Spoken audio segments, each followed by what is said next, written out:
Citi Field has become the place to be. Andy, what was your main takeaway from the Mets' successful homestand? Honestly, Sal, it's the last thing you said. Citi Field. I went home after one of the games and said the same thing to my wife. Like, Citi Field's like the place to be in the city right, and like in town right now. Yeah. And it really is. We know, Bryan, Yankee Stadium's full and loud every night, night in and night out. But for Citi Field to do that in April, I don't think I've ever seen it. And we know that Steve Cohen, after signing Soto, said publicly like it'd be nice if people would come out, and they really are. And fans, you'll be happy to know, I can tell you from the inside as someone who's in the clubhouse, that it's affecting the team. Because you got guys like Soto and Lindor and others, and Jesse Winker, they've all said, like, when the fans, it's not that they're there, but they're positive, enthusiastic, and into it. They're doing things like in moments where Soto would have been booed in a prior generation, fans were like, grumble, grumble. But yay, Soto, do good. You know, they're trying to help these guys. So there's a connection between fans in the seats and players on the field that is honestly special.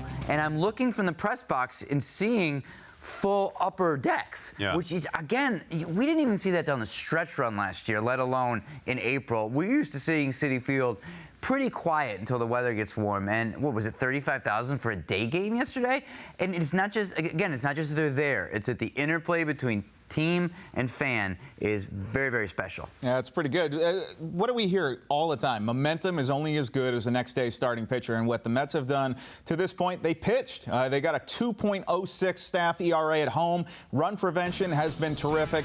They've only allowed 4 home runs. They're not walking many guys. They're striking out a ton. So look at the staff top to bottom. And, you know, talking about Griffin Canning and Tyler McGill and Kodai Senga, and go down the list. They have really pitched. They've done a great job.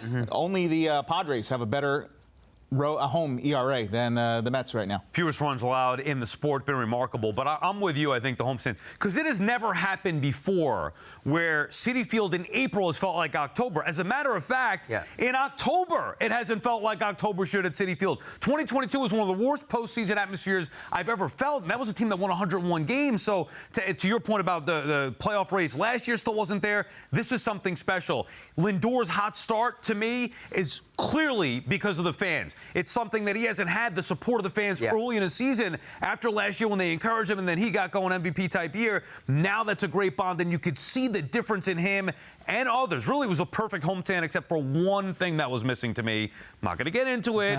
Just one little thing that I want to see. We'll see it eventually. Just haven't seen it yet. Let's make the call to the bullpen and welcome in Jim Duquette. All right, Jim, what was your biggest takeaway from the Mets homestand? So would it be? Whisper it. I'm not going to talk about Soto, though. I'm going to talk about Lindor and Alonso, because I do think, to your point, like both those guys are feeding off of the fans. They're off to a great start, both of them. Lindor, when he leads off the game, he gets on base with a hit or a walk. Since he's been in leadoff spot, they're winning 2/3 of their games, and he did that again. Had walk off, obviously, too. His offense has been fantastic in the first inning. He's got an OPS over 1,500, so he's helping them get off to a great start with his energy. And then Alonso's driving in everybody right now. And I think that, with him and just how he's looked, he has 6 home runs, interestingly, 2 home runs to each part of the ballpark, left field, center field, right field. He's hitting balls in the gap. He's driving in a ton of runs. He's one of the leaders offensively in the whole sport. He drove in a couple of runs. He drove in 2 of the 3 runs in the game there at St. Louis on Saturday after Lindor had walked it off. And so between the 2 of them, with a team that is not hit well with runners in scoring position, they're under 200 as a team in that category. Both of those guys are delivering. I think they've been the huge keys here early on the offensive side. Yeah, no doubt about it. I mean, Pete Alonso's been unreal. How about Brett Baty? Yesterday, he got on the board, contributing to the Mets' successful homestand with his first home run of the year, 2-run shot, really a monster shot. You see it right there off of Zach Wheeler. Hasn't been the best start for Baty, but he has looked better as of late. The problem, though, is opportunities now might be limited. Andy, what does the expected return of Francisco Alvarez and Jeff McNeil mean for Brett Baty? Yeah, well, roster-wise, it seems pretty clear to me that he'll be the one to go down.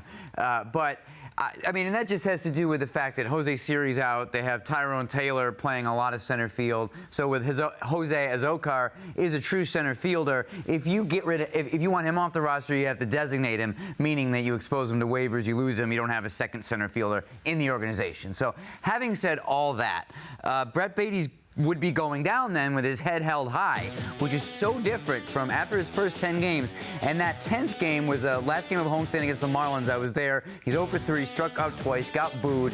And I'm asking my Mets sources, are you going to option him today before the trip to Sacramento? They said no, they weren't considering it. Well, that was smart, because look what he's done since. So now, instead of going down, maybe for the last time with how many times this has happened, as like another failed stint, he's going to be potentially going down to Syracuse with his head held high.